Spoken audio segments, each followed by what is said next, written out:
Welcome to another deep dive, everybody. And today we are looking into something I think we've all noticed at this point, and that's the Google logo redesign. Yeah, It's interesting, right? It's like a small change to something we see every single day, but it's prompted a lot of discussion. it really has. It's interesting to think about the scale of this redesign. Hmm? Google processes, according to Brand Village, something like 3.5 billion searches daily. Wow.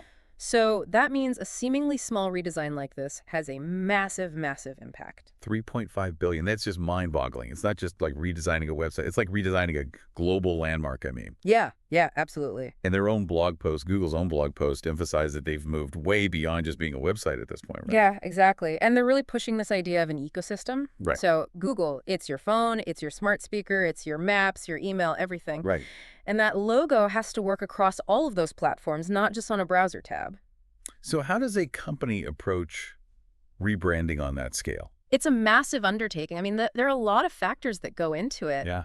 And, I think one of the key factors here is this rise of mobile. Huh. This new logo with its simplified G and the sans serif font. Right. It's designed for instant recognition at even tiny sizes. Oh, I see. Yeah. Think about those app icons on your phone, Oh, yeah. how small those are. Tiny, tiny. So it needs to be instantly recognizable. Yeah, that makes sense. But it's got to be more than just shrinking things down, right? Absolutely. There's a whole design philosophy at play here. Yeah. So the sans serif font, for example, Right.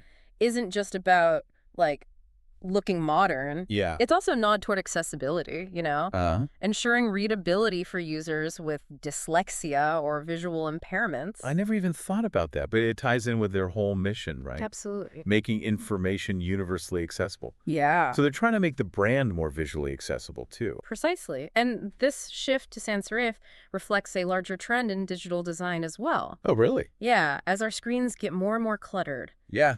there's this push towards simplicity and clarity, making information quickly digestible. So it's like decluttering your digital life. Exactly. I like it. But I am curious, did Google explain why they wanted to go with this new look? They did. Brand Village highlighted some keywords that Google used to describe this redesign. Okay. Learning, thinking, sharing, finding your own path. So they're aiming for something more aspirational than just search engine. Right, exactly. Going beyond just utility. Okay, yeah.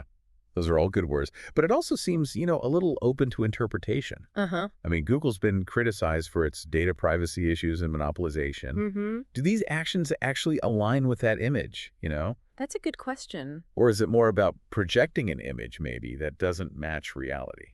Yeah, I mean, that's a valid question. And there's definitely a debate to be had about whether this is genuine evolution Right. or just, kind of aspirational washing, Interesting. where a brand adopts an image that doesn't necessarily reflect their actions. It makes you think, what's really going on behind the scenes? Yeah. Is it just a redesign to, reflect their values? Yeah. Or is it more about just controlling the narrative?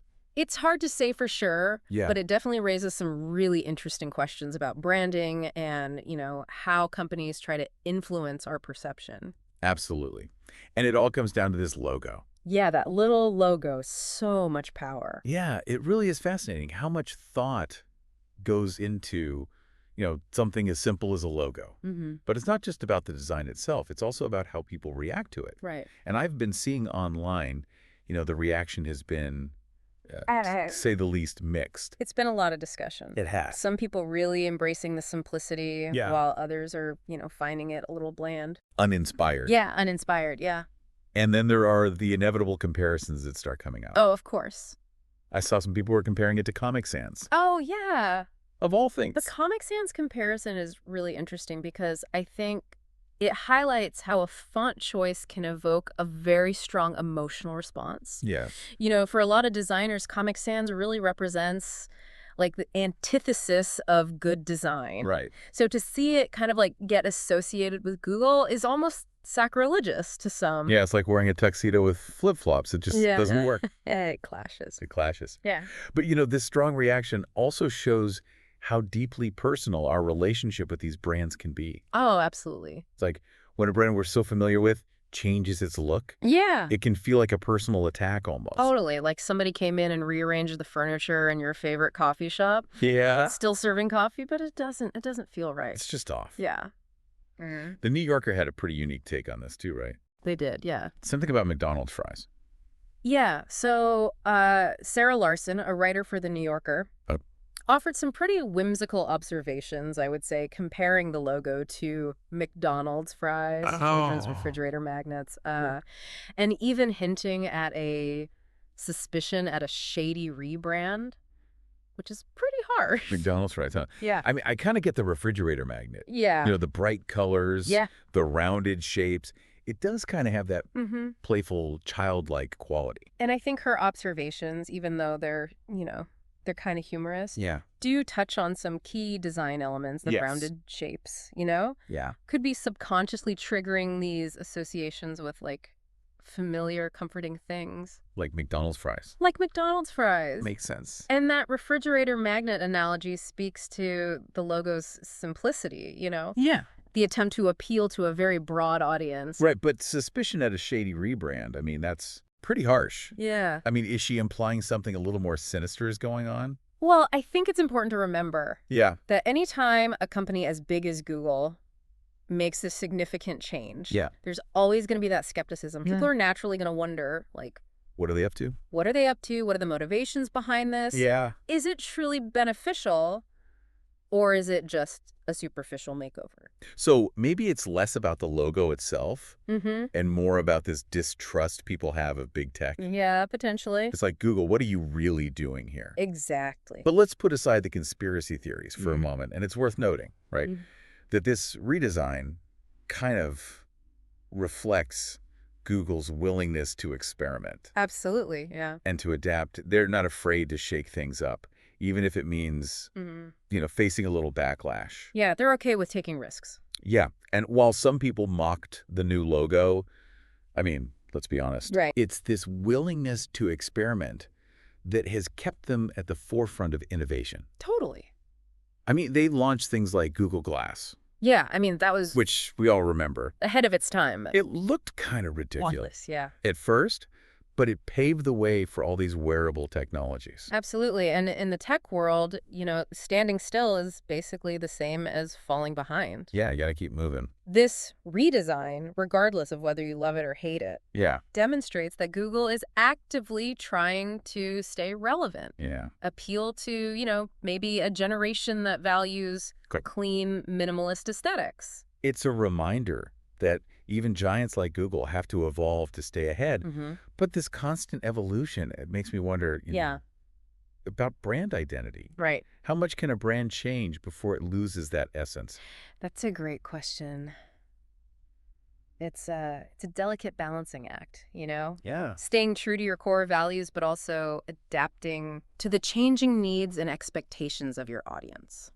It's like renovating a historical building, Yeah, You want to modernize it, but you also want to keep that character and history. exactly. And in Google's case, their core value has always been about access to information. Right. So the challenge is, how do they communicate that value Yeah. in a way that resonates with users today? Yeah, on all these devices and platforms. Of all these different devices and platforms, yeah. But what does all this mean for, the average person just scrolling through their phone? Right. Does a logo really have that much power? Well, that is the million-dollar question, isn't it? It is. I mean, on the surface, it might just seem like a logo. Right. Just a superficial change, but I think it goes a little deeper than that. Deeper how? I'm intrigued. Well, we interact with brands all the time, right? Yeah. Constantly, to the point that their logos, they kind of become like ingrained in our minds. Right. So the logo acts as like this shortcut, Yeah. a visual cue that triggers all these emotions and associations. So it's not just the way it looks, it's the feelings it gives you. Exactly. Like the Amazon logo with the Yeah. little arrow pointing from A to Z, Yeah. you instantly know You get it. They have they everything. got it. Yeah. And with Google, you see that simple, colorful logo. Right. And it means finding an information, Mhm. connecting with others, Yeah. a sense of possibility. Absolutely. And whether we realize it or not, those associations really influence how we feel about using their products. So it's like they're embedding their brand message Mm-hmm. right into our brains. Consciously, yeah. But if a logo can have that much influence, I mean, doesn't that raise some ethical questions? Yeah. Are they manipulating us with design? That's a really complex issue. I mean, branding by its nature is about persuasion. Right. Companies use design, color, messaging to influence our perceptions Right. and ultimately our choices. Yeah. The key question is, are those tactics being used ethically and transparently? So it's not necessarily evil, Right. but it's something to be aware of. Exactly. Yeah. Like, you know that a fast food logo is designed to make you hungry. Totally. What I mean? Yeah, exactly. The colors Yeah. that make you think of fries. The more we understand these dynamics, the more we become conscious consumers. I like it. And we're aware of how branding is shaping our online experiences. Like learning this secret language. It is, yeah. You see the code everywhere. Everywhere. But back to Google. They put a lot of thought into this, obviously. Yeah. Do you think it's successful? That's a tough one. Only time will tell, really, Yeah. how it'll be perceived in the long run. But I think it's a bold move. It shows their ambition Yeah. and their understanding of how the digital landscape is evolving. And it's definitely sparked a lot of conversation, which is probably what they wanted anyway. Maybe that was the goal the whole time. Yeah, exactly. And for you, the listener, I think the question is, does it really have the power to change your opinion about a company as big as Google? Right. Or is Google already so embedded in our lives that it doesn't even matter? Yeah, think about it. Yeah. Pay attention to how branding influences your own online experiences. That's a great point. You might be surprised by what you discover. We've unpacked a lot today. The design, the motivations, the public reaction. It's been quite a journey. It has, yeah. Thanks for joining us on this deep dive into Google's logo. And until next time, keep exploring and stay curious.